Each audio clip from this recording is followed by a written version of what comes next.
చంద్రశేఖర్ రెడ్డి దగ్గర ఉన్న గూండాలందరికీ నేను కాకినాడ నడిబొట్టు నుంచి చెప్తున్నా, మీ పద్ధతి మార్చుకుంటారా? మార్చుకోండి.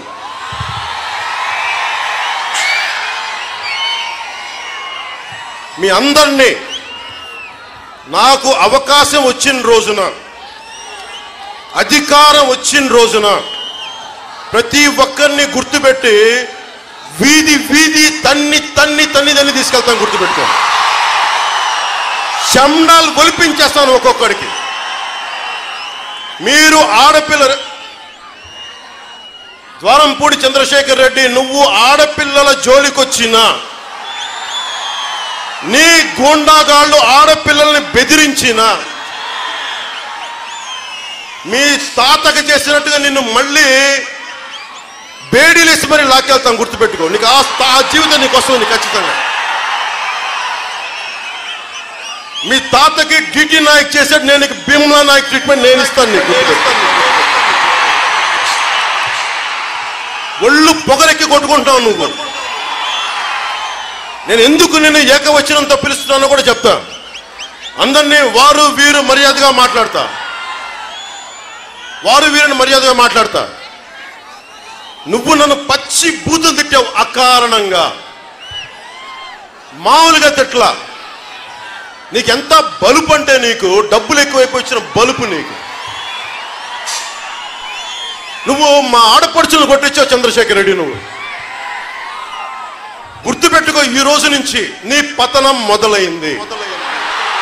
నీ క్రిమినల్ సామ్రాజ్యం కూల తొయ్యకపోతే నా పేరు పవన్ కళ్యాణ్. మా పార్టీ జనసేన.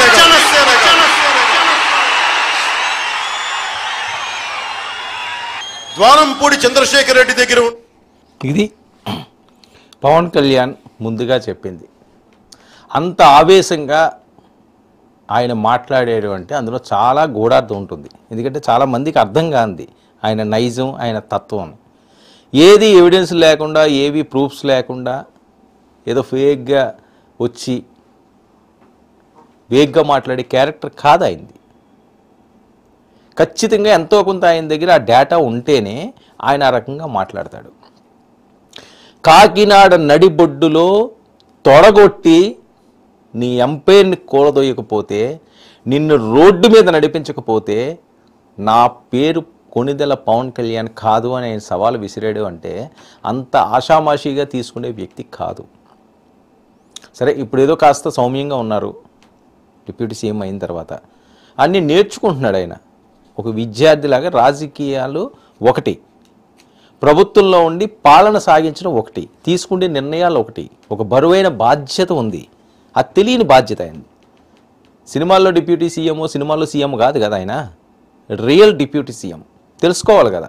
అక్కడంటే స్క్రిప్ట్ ఉంటుంది, ఎలా చేయాలో ఏం చేయాలో అదంతా ఆయనకి కొట్టిన పిండి, అలవోకగా చేసేస్తాడు అది.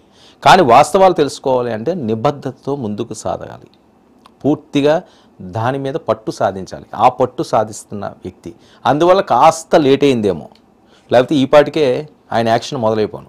రియల్ యాక్షన్ కాదు, ఖచ్చితంగా మొదలైపోను.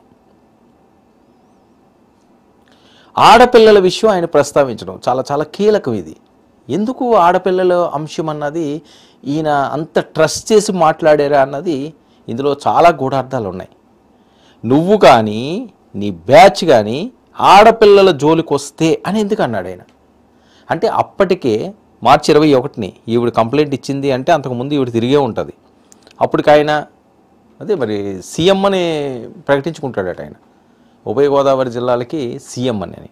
ఆయన ఎమ్మెల్యే కాదు, ద్వారంపూడి గారు. ఆయన కాదని బయటికి వచ్చి ఒక గిరిజన మహిళ తన ఎంత గోడును వినిపించుకున్నా పట్టించుకుంటే నాదుడు ఎవరుంటారు? అది ఈయన దగ్గరికి ఖచ్చితంగా వచ్చింది. ముందే తెలుసు పవన్కి. ఒకసారి మళ్ళీ ఆ బయట వినండి. నేను ఎందుకు అంత క్లియర్గా చెప్తున్నానంటే, జరిగింది ఇది బొలిశెట్టి సత్య చెప్పారు, కానీ ఈయన ముందు ఎందుకన్నారు? ద్వారంపూడి చంద్రశేఖర్ రెడ్డి నువ్వు కానీ మీ బ్యాచ్ కానీ ఆడపిల్లల జోలికి వస్తాయన్నది ఒక్కసారి ప్లే చేయండి అమ్మా. అది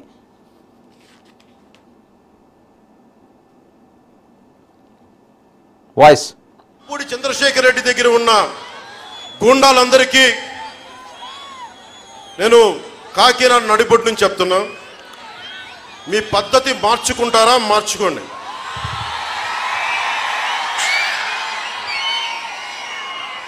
మీ అందరినీ నాకు అవకాశం వచ్చిన రోజున, అధికారం వచ్చిన రోజున ప్రతి ఒక్కరిని గుర్తుపెట్టి వీధి వీధి తన్ని తన్ని తన్ని తన్ని తీసుకెళ్తాను. గుర్తుపెట్టుకోండి. చెండాలు ఒలిపించేస్తాను ఒక్కొక్కడికి.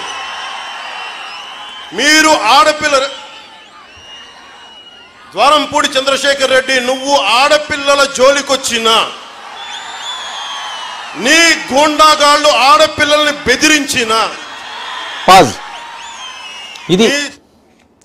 ఇది ఒక్కసారి మనం జాగ్రత్తగా వినాలి.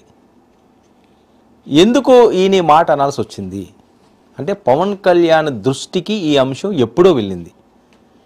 ఆయన అప్పుడు చెప్పినా ఎవరో వినే పరిస్థితి కాదు. ఆయన దీనికి న్యాయం చేయాలన్నా చేసే పరిస్థితి కాదు. ఎందుకంటే చాలా బలంగా ఉంది వైఎస్ఆర్సీపీ. వాళ్ళు ఆడింది ఆట, పాడింది పాట. అందువల్ల చంద్రశేఖర్ రెడ్డిని టచ్ చేయడం అంటే అంత సామాన్యమైన విషయం కాదు. ఎక్కడ వరకు ఎందుకండి, ప్రధాన ప్రతిపక్షం 40 ఏళ్ల హిస్టరీ ఉన్న తెలుగుదేశం పార్టీ నేతలే పవన్ కళ్యాణ్ మాట్లాడినట్టుగా ఏ రోజు మాట్లాడలేకపోయాడు, ఏ వ్యక్తి కోసం కూడా. ఎందుకంటే డైరెక్ట్గా పేరు పెట్టి హిట్ చేసే దమ్మున్నవాడు ఒక్క పవన్ కళ్యాణే. ఆయన రాజకీయాల్లో ఉండనియండి, రాజకీయాలు కాకపోనివ్వండి, ఈరోజు డిప్యూటీ సీఎం అవనివ్వండి, లేకపోతే సీఎం అవనివ్వండి, లేకపోతే ఏమీ కాకపోనివ్వండి, కానీ అంత గట్స్ ఉన్న నేత ఇతను మాత్రమే.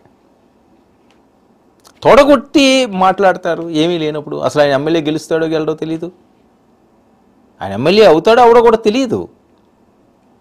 అలాంటి సమయంలోనే అంత పవర్ఫుల్గా ఉండి కాకినాడ నడిబొడ్డులో ఆయన ప్రాంతానికి వెళ్ళి ఆయన తొడగొట్టి నీ చెండాలు ఒలుస్తాను, ఆడపిల్లల జోలికి వెళ్తే అని హెచ్చరించాడు అంటే ఆయన ముందు చూపు ఏ రకంగా ఉంటుందో దానికి నిదర్శనం ఇది. మరి ఇప్పుడు ద్వారంపూడి చంద్రశేఖర్ రెడ్డి పరిస్థితి ఏంటి? ఊరుకుంటారా? వదిలేస్తారా? వదిలేసేలాగా ఆయన చేశారా? నేను ఇంతకుముందే చెప్పాను, మనం ఏమైనా తప్పులు ఉన్నప్పుడు మనం మూసుకు కూర్చోవాలి. మనం ఏమైనా పొరపాటు చేసామనుకోండి, సైలెంట్గా మూసుకు కూర్చోవాలి. లేదు మన్నెవడో పీకుతాడులే, మన్నెవడో ఏం చేస్తాడులే, నా ఇష్టం, నేను విచ్చలవిడిగా బరితెగించి తిరుగుతాను, నోటుకు వచ్చినట్టు మాట్లాడతాను అంటే అది ఎంటర్టైన్ చేసే పరిస్థితి లేదు. గడియారం ఒక దగ్గరే ఆగిపోదు, ముళ్ళు అది తిరుగుతూనే ఉంటుంది. నీ టైం వచ్చినప్పుడు నువ్వు మాట్లాడతావు, నీ టైం దాటిపోయిన తర్వాత ఇంక నీకేం ఉండదు, వేరే వాళ్ళ టైం వస్తుంది. అది వాళ్ళ టైం వాళ్ళు తీసుకుంటారు. ఇప్పుడు అదే జరిగింది వైఎస్ఆర్సీపీలో. వాళ్ళ గడియారం అయిపోయింది, ఆ ముళ్ళు 11కి ఆగిపోయింది. ఇప్పుడు అది 161 దగ్గర తిరుగుతుంది. ఇంకా వాళ్ళు మొదలు పెడతారు వాయింపు. చెండాలు ఒలిపిస్తాను అన్నాడు. మరి దీన్ని కప్పిపుచ్చే పరిస్థితి ఉంటుందా? ఎటువంటి ఎవిడెన్స్ లేకపోతే బొలిసెట్ సచ్చి ఆ రకంగా మాట్లాడతారా? అంత డేట్ చేస్తారా? అంత రిస్క్ చేస్తారా? అందులోని గిరిజన మహిళ.